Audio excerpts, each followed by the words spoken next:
futuro para Madame Teia e para as Mulheres-Aranhas apresentadas nesse filme da Madame Teia? Bom, o filme dá a entender que sim, ele fala muito sobre o futuro. E se a Sony fosse organizada, era isso que eu vou te mostrar aqui nesse vídeo que ela faria daqui em diante para criar um universo compartilhado que fizesse sentido. Fala pessoal, João Marcos Carneiro aqui. Saiu Madame Teia nos cinemas. O filme está sendo massacrado, até que o público, por enquanto, no momento que eu estou gravando esse vídeo, está dando 65% de aprovação, até que tá bom diante da catástrofe que foi o filme. Lembrando que eu já te contei o filme inteiro, contando todos os spoilers do filme e também falando a minha opinião, as primeiras impressões ali sem spoilers no dia de ontem. Então, se você não assistiu esses vídeos é porque você não está inscrito aqui no canal. Então já começa o vídeo se inscrevendo para não perder nada do futuro do Homem-Aranha aqui nesse canal, porque o Homem-Aranha é muito maior do que isso que a Sony tem feito. Mas se eles fossem uma empresa séria de verdade, preocupada em fazer um negócio certo, organizado, eles estão com a faca e o queijo na mão nesse exato momento. Porque esse filme dá uma possibilidade muito boa e promissora sim de fazer uns filmes bons daqui pra frente e unir tudo dentro da teia da vida. Pensa comigo. Madame Teia se passa, obviamente esse vídeo aqui tem spoilers do filme, ok? Madame Teia se passa em 2003, anos no passado, quase 20 anos atrás. O que a gente tem, né? A gente tem a Madame Teia no final do filme ficando ali cega e na cadeira de rodas, como ela é nos quadrinhos, na série animada dos anos 90 do Homem-Aranha, mantendo assim uma personalidade mais parecida com a que ela tem nas histórias em quadrinhos, perfeito? E as Mulheres-Aranhas ali, elas ainda não têm poderes, mas o futuro mostra que elas terão poderes e que as quatro juntas serão ali super-heroínas daquele universo. Isso é interessante, porque apesar do filme não ser bom, né? Eu também não consigo dizer que ele é ruim, ok? Mas ele é sem graça, resumidamente. A gente tem ali 3 meninas que podem sim, com um roteiro decente, com uma história boa, trazerem a sua personalidade para essas personagens e se tornarem heroínas de um universo compartilhado, certo? Elas têm esse potencial, você só tem que saber para quem entregar esses filmes.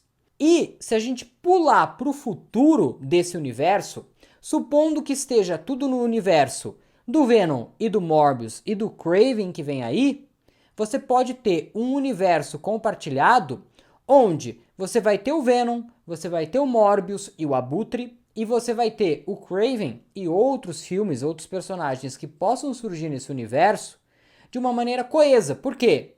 Venom 1 e 2, Morbius e Kraven se passam nos dias de hoje.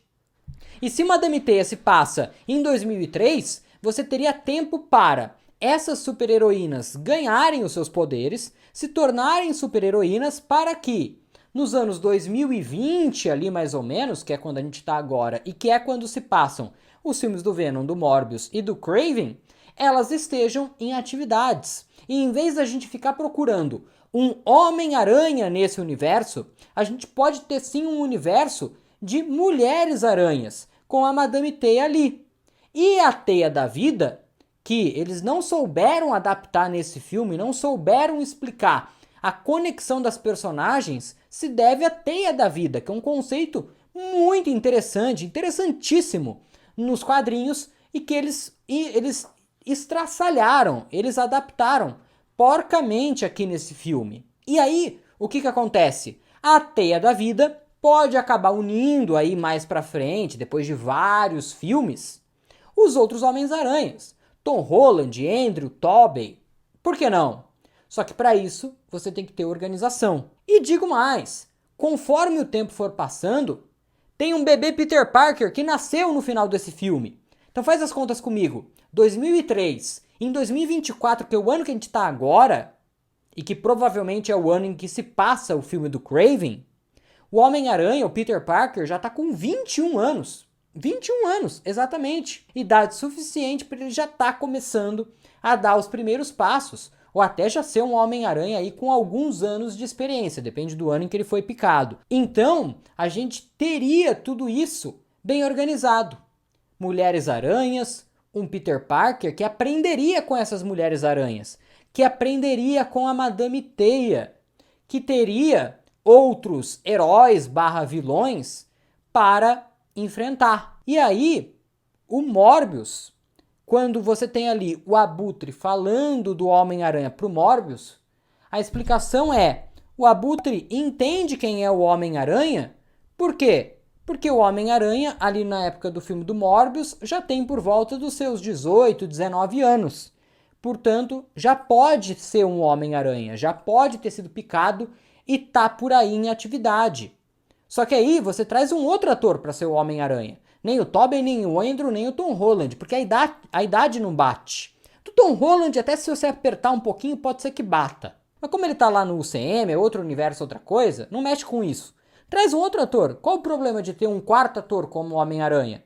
O contrato não deixa? Aí a gente não sabe, mas a gente não pode afirmar o contrato não deixa. Não, a gente não sabe disso, né? Então assim, eles têm a faca e o queijo na mão. Se eles quiserem se organizar, eles conseguem. Só que eles têm que ter gente que consiga fazer roteiros de filme. Tirando o primeiro Venom, que eu acho que tem um roteiro bacana, que tem uma história bacana, o 2 é ridículo. O Morbius eu até gostei, mas ninguém gostou. Então, que vale a maioria, ok? E Madame Teia aqui é simplesmente sem graça, mas que tem potencial. Tem 3 artistas ali novas, na casa dos 20 e poucos anos. Você pode ter tempo delas ainda como Mulheres-Aranhas. A gente nunca teve live action de Mulher-Aranha. Esse filme enganou a gente por algum período achando que ia ter, pelo menos no final do filme. E não tinha nada, era só visão do futuro. A visão do futuro tá aí. Eu estou entregando a faca e o queijo na mão da Sony. Mas vocês acham que ela vai cortar? Não. Kraven vai ser outra bomba, provavelmente. Venom 3, outra porcaria. No filme do Venom eu ainda acredito um pouquinho, né? Porque é o Venom. Ainda tem outros filmes de outros personagens. Aquela cena pós-crédito de Morbius é inexplicável. Então a gente tenta visualizar um futuro bacana, a gente tenta criar uma teoria, a gente tenta ajudar o próprio estúdio, porque a gente quer o bem do Homem-Aranha.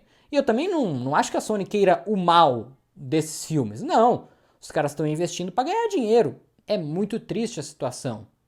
Mas eu, como sempre, tento ver uma luz no fim do túnel. Estou aqui fazendo um papel que não é meu. Será que é muito difícil pensar nisso aqui que eu acabei de falar? Mas aqui do lado já tem todos os spoilers de Madame Teia. Se você quer saber o que acontece nesse filme, se você não pretende assistir, ou se você vai assistir, mas quer spoiler, confere aqui do lado, porque esse vídeo tá bem legal, tá bom? A gente volta a qualquer momento com mais conteúdos aqui de Madame Teia.